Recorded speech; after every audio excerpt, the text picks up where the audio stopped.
Hey guys, welcome back to my channel. This is the Bomaker Cinema 500 Max. This is what I'll be reviewing for you today. Let's take a quick look and let's just get on with the unboxing.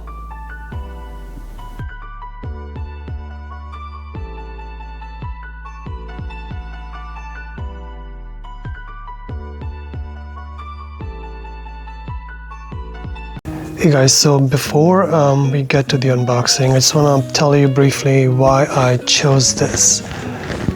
So this is the Bomaker brand, and about a few months ago I was doing research on ultra short throw projectors, or as they're popularly called now, laser TVs, and I had come across one that was actually made by Bomaker. I think it retails for about $2,500 to $2,600.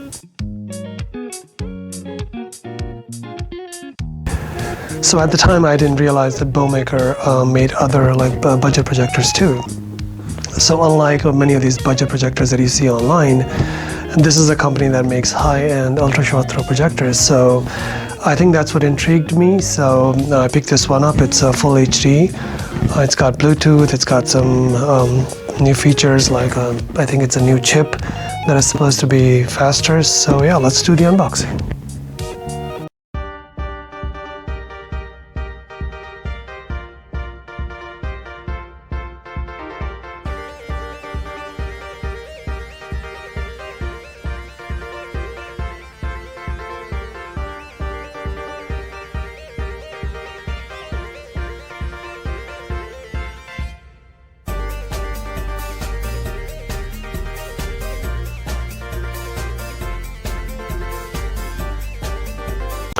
Alright guys, so this is everything that was in the box. We have an HDMI cable, that's the power cable. In this little Ziploc we have the user manual, your AV/component cables, and the remote. I have to say one thing about the remote before we look at the projector, that I have done a lot of these budget projector reviews and I've seen a lot of these remotes. They all look like they're made in the same factory. They look exactly the same. Now don't get me wrong, this projector is also made in China, but the remote looks different. It has rounded edges. It just has a more ergonomic feel to it. And it looks like it has also, like, functionally it has more buttons on it. Looks like they have keystone, zoom button, brightness, sleep. Other than that, it's the same settings, menu, home. But just the look of it, it actually reminds me of the Samsung remote, the new Samsung remotes. But that's a nice touch. So that's the remote, and of course, let's see, no batteries, of course. All right, so let us look at the projector itself. It's white. This is the top. It has a slight matte finish to it on the top, and this panel right here, I love the stainless steel kind of look of it, and this is all touch sensitive, so that is actually pretty cool, I think. On this side, this is the cooling vent for the fan. On the back, that's where all your ports are. So that's your two HDMI ports, both are 1080p. There's an AV port, a 3.5 millimeter. There's two USB ports. I think they're both USB 2.0. I looked at the user manual real quick. It doesn't specify, so I'm assuming it's 2.0.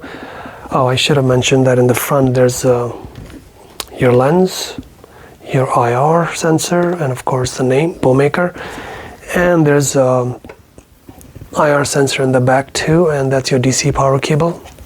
I don't know if I mentioned it or not, but this is for the speaker, this little cutout. We already looked at this side. So this side we have the focus ring, and this little thing is interesting because I haven't seen this one before.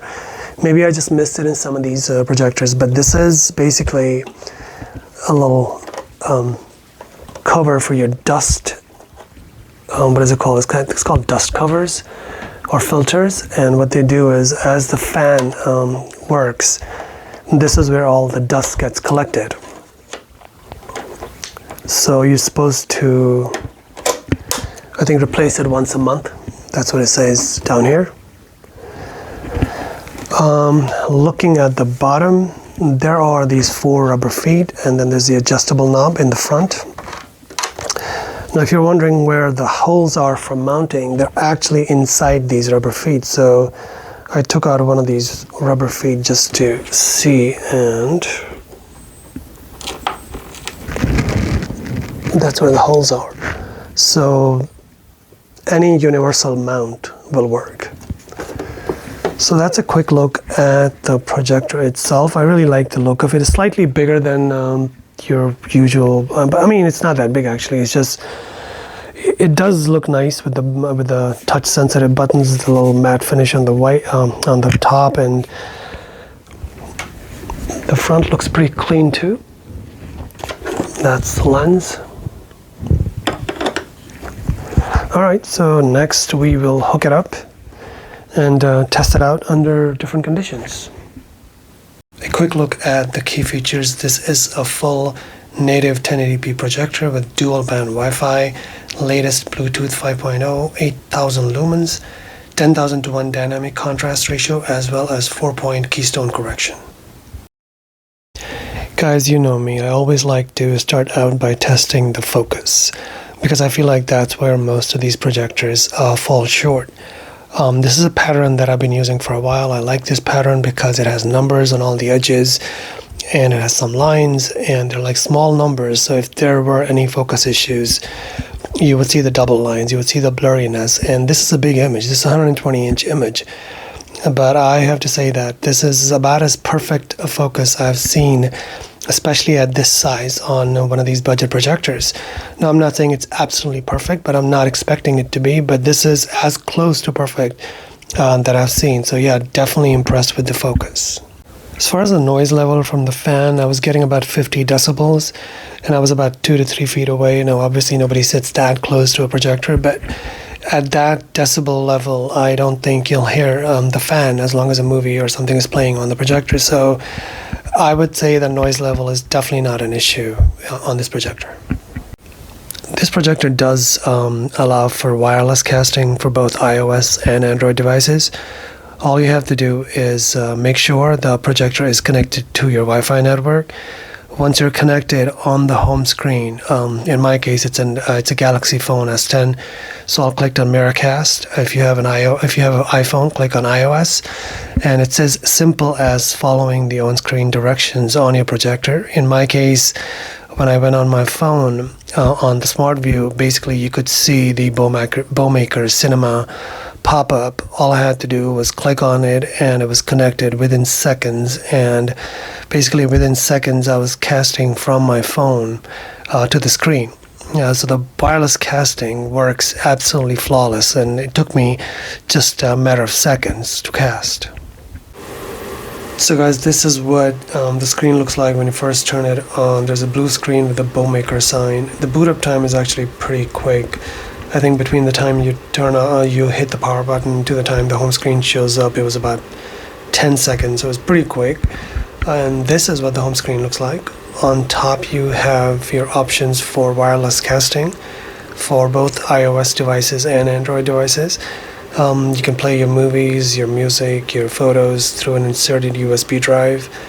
Looking at the settings, you have your Wi-Fi settings. So this is where you would connect the projector to your home Wi-Fi. The projector also has Bluetooth, so you can connect it to an external Bluetooth speaker or headphones. The projection image settings basically only has the keystone, and the projection mode. So in the keystone, it actually has 4-point keystone, 2-point as well as 4-point. And I found the 4-point keystone actually worked better for me. It actually did a pretty good job. I was pleasantly surprised by that. You can actually also do over-the-air updates, which was a pleasant surprise for a budget projector. Besides that, in the other settings, you have several other options for, you can set up your boot up option, which HDMI source it boots up to. And it also has, in the About section, you'll get the info on what the latest software version is. Going back to the home screen on the left side are all the sources, HDMI 1, HDMI 2, and the AV source. Guys, if you are wondering that there was something missing from the settings menu, you're not wrong. When you go to the settings from the home screen, you're not able to access image or audio settings. I looked around for a while, I didn't find anything, so there's a reason for that. There's a dedicated button on the remote. It's the menu button, the one with the 3 lines. But in order to use it, you have to be connected to one of your HDMI sources with a device plugged in. In my case, it is a Fire Stick. Once I go to my HDMI 2 and I'm on my Fire Stick, then if I press the menu button, the image settings do pop up. In the image settings, you have your usual user standard soft. I think there's a lightness setting, which I think it's the vivid. In the user, you have your usual brightness, contrast, sharpness, saturation.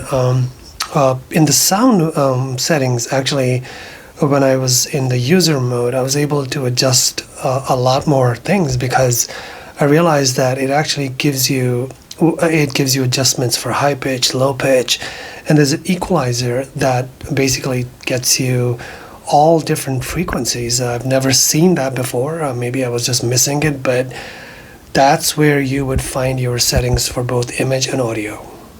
Alright guys, so we're in my home theater. The projector is sitting about 14 feet from the screen, which is 133 inches, 16 by 9. The image was a little too big, slightly bigger than the screen, so I would say it was about 140 inches, so I had to reduce it a little bit to fit my screen. Guys, the image from this projector looks great. I have to say, this is a fully lit room, and the image is more than watchable. And now it's not like watching a 4K TV or a 4K projector, but that's not what it's meant to be. As for a budget projector, this does a great job. Now when you turn the lights off, that's when the image really pops. The blacks are really deep. The colors are natural. The flesh tones look natural. The problem with a lot of these budget projectors is they crank up the brightness so much, and what that does is in the dark scenes, the blacks are not actually black, they're actually gray. And the colors, the skin tones are not natural, they look pinkish. And the colors look all a little too colorful, but not on this one. Everything looks great, the colors look natural. The skin tone looks good. I really was impressed with this projector. I cannot tell you how impressed I am with this image, with the colors and how natural it looks. And I had to actually turn down the brightness for the sake of just recording this video. The only negative thing I can say about this projector is that even though they do advertise it as low input lag, now I was testing it at 60 milliseconds. That is actually lower compared to a lot of these budget projectors which test over 100 milliseconds. But I don't think I can say that you can use it for serious competitive gaming. It will work for casual gaming, but not for serious competitive gaming. So guys, that's my review. I love the projector. If you're looking for a budget projector, I think this is one of the better ones that I've seen. Hope you like my review. Please like, please subscribe. I love to bring these unbiased, honest reviews. That's my goal. Nobody's paying me. I'm not being sponsored. These are all products I bought, and I'll continue to do that. My goal is to get you all the honest and comprehensive reviews that I can find. So guys, that's my video. Until next time.